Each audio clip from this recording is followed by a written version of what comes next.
রাসূলুল্লাহ ইয়া হাবিবাল্লাহ বিদাত আবি ওয়া উম্মি সাইয়্যিদি সানাদি ইয়া রাসূলুল্লাহ নবীরে আমরা বুঝতে পারি নাই ও নবী আপনি তো আমাদের চাইতো আরো বেশি দিন ক্ষুধার্ত রয়েছেন ইয়া রাসূলুল্লাহ আমরা কি করতে পারি বলে আমার জন্য কিছু করতে হবে না তোমরা এই নামাজকে ধরে রাখিও উম্মত আমি যখন ওই তায়েফের জমিনে গিয়েছিলাম 21টা দিন আমাকে তারা ঢুকতে দেয় নাই ওই গেটের মধ্যে দাঁড়িয়েছিলাম আমার কোনো আফসোস নাই আমাকে ওই তায়েফবাসীরা আমাকে পাগলা কুকুর লেলিয়ে দিয়েছে শুধু তাই নয় সেই তায়েফবাসীর যুবকেরা আমাকে পাথর মারতে মারতে আমাকে জমিনের মধ্যে লুটিয়ে ফেলেছে আবার দুইজন যুবক এসে আমাকে তুলে ধরেছে আবার জমিনের মধ্যে ফেলে দিয়েছে আবার তুলে ধরেছে আবার ফেলে দিয়েছে এভাবে একবার দুইবার তিনবার আমি নবীকে পাথর মেরেছে আমার কোনো আফসোস নাই উম্মত আমি তোমাদের কাছে একটাই জিনিস চাই ওয়াজু রিলাত কুররাত আইনি ফিস সালাহ যে নামাজ আমি মেরাজ থেকে আল্লাহ থেকে খুঁজে এনেছি তোমাদেরকে মাওলার দিদার করার জন্য তোমরা ওই নামাজ আদায় করো আমি নবীর চক্ষু শীতল হয়ে যাবে সুবহানাল্লাহ শুধু তাই না আমার নবী যখন শেষ মুহূর্তে চলে যাচ্ছে আমার নবী কিতাবের মধ্যে আসছে আমার নবী অসুস্থ হয়ে গেলেন আবু বকর সিদ্দিককে পাঠালেন ইমামতি করার জন্য আবু বকর সিদ্দিক ইমামতি করছে আর আমার নবী যখন একটু সুস্থতা বোধ করতে লাগলেন আমার নবী ডেকে ডেকে বলছে আমার আবু বকর নামাজ পড়াচ্ছে আমি একটু দেখতে যাব আমাকে একটু নিয়ে যাও এভাবে দুইজন সাহাবীর উপর এভাবে ভর করে যখন আমার নবী যাচ্ছে কিতাবের মধ্যে আসছে আমার নবীর পায়ে এমন ভাবে হেঁচড়িয়ে যাচ্ছে মনে হচ্ছে আমার নবীর কাপড় মুবারকের সাথে আমার নবীর কদম মুবারকের সাথে ওই মসজিদ পরিষ্কার হয়ে যাচ্ছে ধুলাবালিগুলো পরিষ্কার হয়ে যাচ্ছে এরপরে যাওয়ার পরে আমার নবী যখন মসজিদের মধ্যে প্রবেশ করলেন আমার নবীকে দেখে সাহাবায়ে কেরাম আবু বকর সিদ্দিক বলছে আমার নবী চলে এসেছে আবু বকর সিদ্দিক পিছনে চলে আসে বলেন না সুবহানাল্লাহ এখানে একটা মাসলা আকীদার অনেকে বলে আমরা তো নবীকে দেখি না ঠিক আছে আমরা নবীকে দাঁড়িয়ে সালাম দিয়ে খুশি হয়ে যাই কিন্তু আবু বকর সিদ্দিকের আকীদা কেমন ছিলেন আপনি আমি যখন নামাজে দাঁড়াই পিছনে কে আসে কে যায় কি করে কিছুই আমি জানি না আপনি জানেন না অনুমানই করতে পারেন না কিন্তু আবু বকর সিদ্দিক সামনে দাঁড়িয়ে ইমামতি করছে আর পিছনে আমার নবী যে মসজিদে প্রবেশ করেছে আবু বকর সিদ্দিকের জানা হয়ে গেছে সম্মান দেখিয়ে আবু বকর সিদ্দিক পিছনে চলে আসে আমার নবী ইশারা করে হাত দিয়ে আবু বকর তুমি থামো একবার দুইবার তিনবার বেলায় আমার নবী বলছে আমার আবু বকর কোনদিন একটা দিন আমি নবীকে সামনে রাখা ছাড়া ইমামতি করে নাই আমার আবু বকর তো নামাজ ধরে রাখতে পারবে না এটা বলে আমার নবী গিয়ে যায় নামাজে দাঁড়িয়ে গেলেন বাকি নামাজ সম্পন্ন করলেন পৃথিবীর জমিনের মধ্যে ইতিহাস করে দিলেন যে পৃথিবীর জমিনে এক জামাতে দুই ইমাম আমার নবীর পরে যিনি রয়েছেন আবু বকর সিদ্দিক বলেন সুবহানাল্লাহ এটা বলে শিক্ষা দিচ্ছে উম্মত আমি শিক্ষা দিচ্ছি দেখো আমি সেদিন নামাজ না পড়লে পারতাম আমি অসুস্থ ছিলাম আমি নবী একটু বিলম্ব করে পড়তে পারতাম কিন্তু না আমি তোমাদেরকে শিক্ষা দিচ্ছি উম্মত যত বড়ই মুসিবতে পড়ো না কেন উম্মত যত বড়ই মুসিবত আসুক না কেন তারপরেও তোমরা নামাজকে ছাড়িও না নামাজকে ধরে রাখো এই নামাজ পড়লে আমার চক্ষু শীতল হয় বলেন সুবহানাল্লাহ মানুষের কোন সালাতুনি আল্লাহ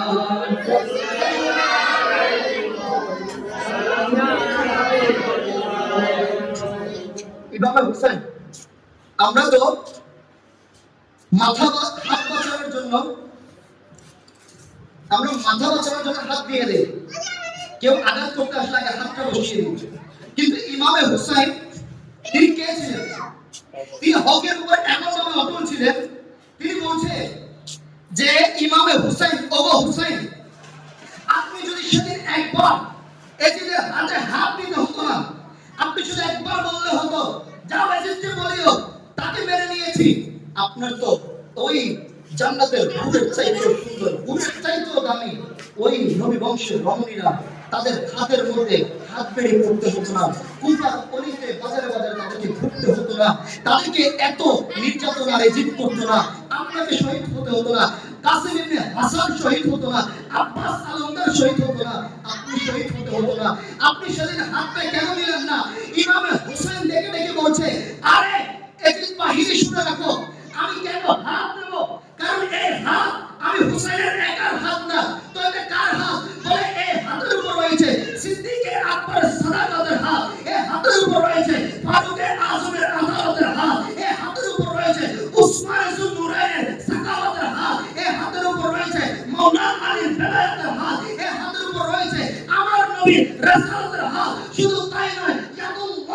ফাওকা আইদিহিম, এই হাতের উপর রয়েছে আমার আল্লাহর কুদরতের হাত। সুতরাং এই হাত হচ্ছে পবিত্র,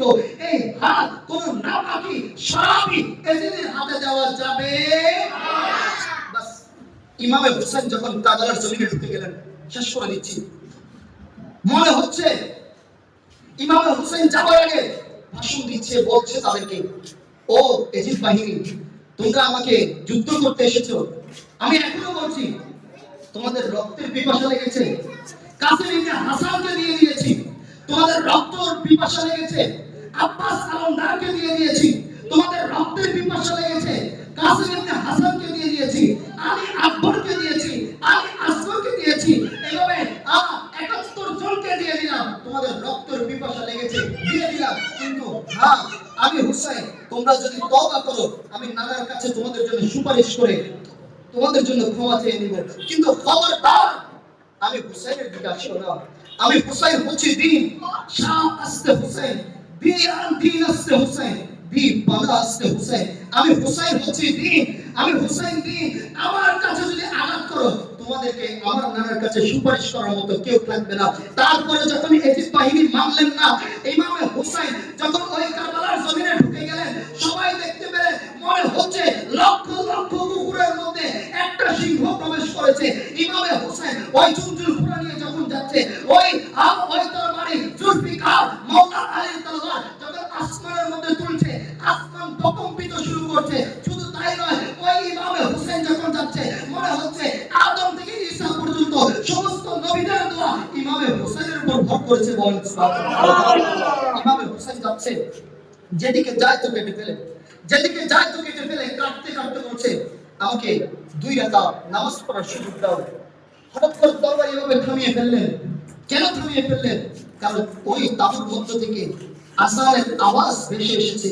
যেই আযানের আওয়াজ শুনে আসমান, যে তরবারি কেউ থামাতে পারছে না, আলী আসমানের লাশ থামাতে পারছে না,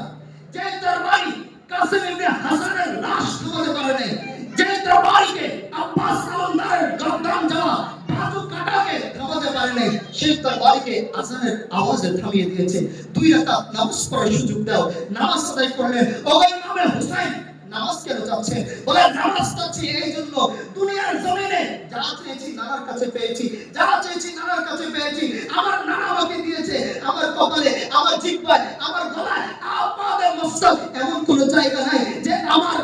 নানা যান চুমু দেয় নাই, আমার চক্ষু শীতল করে নাই। বলে আজ আমি কারবালার জমিনে শহীদ হয়ে যাব, আজ এই দুনিয়ার জমিন থেকে যাবার সময় শেষ বারের মতো বজরিয়া কুররাতু আইনি ফিস সালাহ, আমার নবীর চক্ষু শীতল করব। 2 রাকাত নামাজ আদায় করে বলেন সুবহানাল্লাহ। ওই জায়গা থেকে যখন তীর মারছে নামাজের মধ্যে, যখন সিজদা বাকি থেকে গেছে, তখন যখন সামনে থেকে তীর মারছে আর সিজদা দেওয়ার সুযোগ নেই, তাকে সেদিন সিজদার মধ্যে পতন করতো না। কারণ তারা বুঝে গেছে, আরে ও কার সন্তান জানো? ও তো মাওলা আলীর সন্তান, যে মাওলা আলীর তীর